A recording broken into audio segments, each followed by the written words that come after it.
भैया ने मुझे नहाते हुए देख रहा था। मैं अपना पूरा कपड़ा निकालकर नहा रही थी। तभी भैया ने मेरे पीछे से अपना हेलो दोस्तों, मेरा नाम रोली है और मैं उत्तर प्रदेश के एक छोटे से गांव में रहती हूँ। मेरी उम्र अभी 17 साल है और मैं 10वीं क्लास में पढ़ाई कर रही हूँ। मेरे घर में 5 लोग हैं। मम्मी, पापा, दादी, मेरा भैया और मैं। मेरा भैया, जिसका नाम राहुल है, वो मुझसे सिर्फ 2 साल बड़ा है। हम दोनों का रिश्ता बचपन से ही बहुत गहरा रहा है। राहुल मेरे लिए सिर्फ एक भाई नहीं, बल्कि मेरा सबसे अच्छा दोस्त, मेरा सहारा और मेरी दुनिया का सबसे खास इंसान है। हमारा गांव बहुत ही शांत और सुंदर है। यहाँ हर तरफ हरियाली है, खेत है और दूर दूर तक फैले हुए आम के बाग हैं। मेरा घर गांव के बीचों बीच स्थित है। हमारे घर के पीछे एक छोटा सा तालाब है, जहाँ मैं और राहुल अक्सर शाम को बैठकर बातें करते हैं। राहुल मुझे हमेशा से बहुत प्यार करता है। वो मेरी हर छोटी बड़ी बात का ख्याल रखता है, चाहे वो मेरी पढ़ाई हो, मेरी सेहत हो या फिर मेरे दिल की बात। राहुल हर चीज को समझता है। लेकिन पिछले कुछ महीनों से मैंने महसूस किया कि राहुल के व्यवहार में कुछ बदलाव आया है। वो मुझसे ज्यादा बातें नहीं करता, लेकिन जब भी करता है उसकी आंखों में एक अजीब सी चमक दिखती है। वो मुझे कभी कभी इतनी गहराई से देखता है कि मुझे शर्म आ जाती है। मैंने इसे नजरअंदाज कर दिया, लेकिन फिर एक दिन ऐसी घटना हुई जिसने मेरी जिंदगी को पूरी तरह से बदलकर रख दिया। ये बात उस शाम की है जब मैं स्कूल से लौटी थी। राहुल उस दिन कॉलेज से जल्दी आ गया था। वो मुझे देखते ही मुस्कुराया और बोला, रोली, चलो आज तालाब के किनारे चलते हैं। मुझे तुमसे कुछ जरूरी बात करनी है। मैंने हाँ में सिर हिला दिया और उसके साथ चल पड़ी। तालाब के किनारे बैठकर राहुल ने मुझे गहरी नजरों से देखा और बोला, रोली, तुम्हें पता है कि तुम मेरे लिए कितनी खास हो? मैं थोड़ी हैरान हुई और हंसते हुए बोली, भैया, तुम ऐसी बातें क्यों कर रहे हो? मैं तो हमेशा से तुम्हारे लिए खास रही हूँ। राहुल ने मेरा हाथ थाम लिया और बोला, नहीं रोली, मैं सिर्फ भाई के नाते नहीं, बल्कि एक इंसान के नाते तुमसे बहुत प्यार करता हूँ। मैं उसकी बात सुनकर स्तब्ध रह गई। मैंने कभी नहीं सोचा था कि राहुल मुझसे इस तरह की भावनाएं रखता होगा। मैंने उसका हाथ छुड़ाया और बोली, भैया, तुम ऐसी बातें मत करो। हम भाई बहन हैं।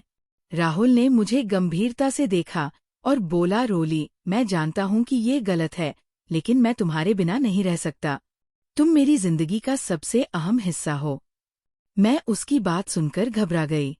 मैंने उसे समझाने की कोशिश की, लेकिन वो मेरी बात नहीं सुन रहा था। उसने मुझे गले लगा लिया और बोला, रोली, मैं तुम्हें कभी खोना नहीं चाहता। मैंने खुद को उसकी गिरफ्त से छुड़ाया और घर की तरफ भाग गई। उस रात मैं सो नहीं पाई। मेरे मन में तरह तरह के ख्याल आ रहे थे। मैं नहीं जानती थी कि मुझे क्या करना चाहिए। उस दिन के बाद से राहुल का व्यवहार और भी बदल गया। वो मुझसे बात करने की कोशिश करता, लेकिन मैं उससे दूरी बनाने लगी। फिर एक दिन ऐसी घटना हुई जिसने मुझे और भी डरा दिया। मैं रात को सो रही थी कि अचानक मुझे लगा कि कोई मेरे कमरे में है। मैंने आंखें खोली तो देखा कि राहुल मेरे बिस्तर के पास खड़ा है। मैं चिल्लाई, भैया, तुम यहाँ क्या कर रहे हो? राहुल ने मुझे शांत करने की कोशिश की और बोला, रोली, मुझे तुमसे बात करनी है। मैं तुम्हारे बिना नहीं रह सकता। मैंने उसे वहां से जाने के लिए कहा, लेकिन वो नहीं गया। उसने मेरा हाथ पकड़ लिया और बोला, रोली, तुम मुझे प्यार नहीं कर सकती हो, लेकिन मैं तुम्हें कभी नहीं छोड़ूंगा। मैंने खुद को उसकी पकड़ से छुड़ाया और कमरे से बाहर भाग गई। मैंने मम्मी पापा को सब कुछ बताने का फैसला किया, लेकिन जब मैं उनके कमरे में पहुंची तो वह सो रहे थे। मैंने सोचा कि कल सुबह उन्हें सब कुछ बताऊंगी। अगले दिन सुबह मैंने मम्मी पापा को सब कुछ बताने की कोशिश की, लेकिन राहुल ने मुझे रोक दिया। उसने मुझे अकेले में ले जाकर बोला, रोली, अगर तुमने मम्मी पापा को बताया तो मैं कुछ भी कर सकता हूँ।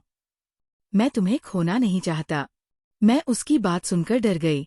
मैंने सोचा कि क्या करूं? तभी मुझे एक आइडिया आया। मैंने राहुल से कहा, भैया, अगर तुम्हें सच में मुझसे प्यार है तो तुम मुझे समय दो, मुझे सब कुछ समझने दो। राहुल ने मेरी बात मान ली और मुझे समय दे दिया, लेकिन उसके बाद से मेरी जिंदगी और भी जटिल हो गई। मैं नहीं जानती थी कि मुझे क्या करना चाहिए। मैं राहुल से दूरी बनाने की कोशिश करती, लेकिन वो हर बार किसी न किसी तरह से मेरे करीब आ जाता। उसकी आंखों में वही चमक थी, वही गहराई थी जो मुझे डराती थी। एक दिन मैंने फैसला किया कि मैं इस स्थिति से बाहर निकलूंगी। मैंने राहुल से बात करने की कोशिश की और उसे समझाने की कोशिश की कि हम भाई बहन हैं और ये रिश्ता हमेशा ऐसा ही रहेगा। लेकिन राहुल ने मेरी बात नहीं सुनी। उसने मुझे गंभीरता से देखा और बोला, रोली, तुम समझ नहीं रही हो, मैं तुम्हें कभी नहीं छोड़ूंगा। मैं उसकी बात सुनकर और भी परेशान हो गई। मैंने सोचा कि शायद मुझे किसी और की मदद लेनी चाहिए। मैंने अपनी सबसे अच्छी दोस्त प्रिया को सब कुछ बताने का फैसला किया। प्रिया मेरी क्लासमेट है और हम दोनों एक दूसरे से कोई भी बात छुपाते नहीं हैं। अगले दिन स्कूल में मैंने प्रिया को सब कुछ बताया। प्रिया ने मेरी बात सुनकर गंभीरता से कहा, रोली, ये बहुत गंभीर मामला है, तुम्हें इस बारे में किसी बड़े को बताना चाहिए। लेकिन मैं डर गई। मैंने कहा, प्रिया, अगर मैंने किसी को बताया तो राहुल कुछ भी कर सकता है, मैं उसे खोना नहीं चाहती। प्रिया ने मुझे समझाया, रोली, तुम्हें अपनी सुरक्षा के बारे में सोचना चाहिए। ये सही नहीं है कि तुम इस तरह से डर कर जी रही हो। मैंने प्रिया की बात मान ली और फैसला किया कि मैं इस बारे में अपनी दादी से बात करूंगी। दादी मुझे बहुत प्यार करती है और वो हमेशा मेरी बात समझती है। उसी शाम मैंने दादी को सब कुछ बताया। दादी ने मेरी बात सुनकर गहरी सांस ली और बोली, बेटा, ये बहुत गंभीर बात है, राहुल को समझाने की जरूरत है, लेकिन तुम घबराओ नहीं, मैं तुम्हारे साथ हूँ। दादी ने राहुल से बात करने का फैसला किया। उस रात दादी ने राहुल को अपने कमरे में बुलाया और उससे गंभीरता से बात की। राहुल ने दादी की बात सुनी, लेकिन उसके चेहरे पर कोई प्रतिक्रिया नहीं थी। वो बस चुपचाप बैठा रहा। अगले दिन सुबह मैंने देखा कि राहुल का व्यवहार फिर से बदल गया है। वो मुझसे बात नहीं कर रहा था और ना ही मेरी तरफ देख रहा था। मैंने सोचा कि शायद दादी की बात का उस पर असर हुआ है, लेकिन मैं गलत थी। कुछ दिनों बाद मैंने देखा कि राहुल का व्यवहार और भी अजीब हो गया है। वो अक्सर रात को घर से बाहर चला जाता और सुबह तक लौटता। मैंने उससे पूछा, भैया, तुम रात को कहाँ जाते हो? राहुल ने मुझे गंभीरता से देखा और बोला, रोली, तुम्हें इसकी चिंता करने की जरूरत नहीं है, मैं बस कुछ जरूरी काम कर रहा हूँ। मैं उसकी बात सुनकर और भी चिंतित हो गई। मैंने प्रिया से बात की और उसने मुझे सलाह दी कि मैं राहुल का पीछा करूं और देखूं कि वह रात को कहाँ जाता है। उसी रात मैंने राहुल का पीछा करने का फैसला किया। जब राहुल घर से निकला तो मैं चुपचाप उसके पीछे चल पड़ी। वो गांव के बाहर एक जंगल की तरफ जा रहा था। मैं उसके पीछे पीछे चलती रही, लेकिन जैसे ही वो जंगल में गया, मैंने देखा कि वह एक पुराने खंडहर के पास खड़ा है। मैंने छिपकर देखा कि राहुल ने खंडहर के अंदर जाने के लिए एक दरवाजा खोला और अंदर चला गया। मैंने सोचा कि क्या करूं?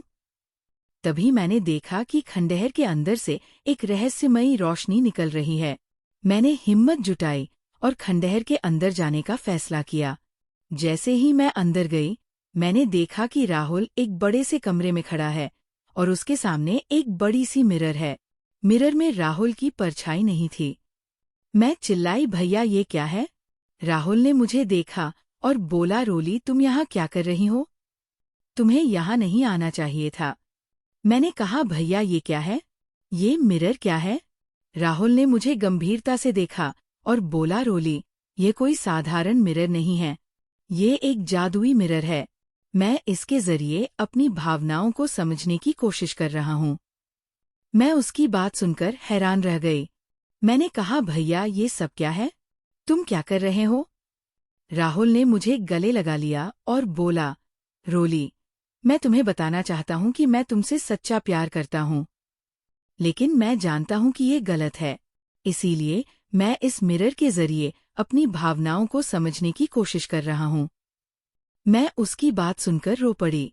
मैंने कहा, भैया, मैं तुम्हें समझती हूँ, लेकिन हम भाई बहन हैं। ये रिश्ता हमेशा ऐसा ही रहेगा। राहुल ने मुझे गले लगाया और बोला, रोली, मैं तुम्हें कभी नहीं छोड़ूंगा, चाहे कुछ भी हो जाए। ये कहानी अभी खत्म नहीं हुई है। मैं और राहुल के बीच का ये रिश्ता अभी भी एक रहस्य बना हुआ है।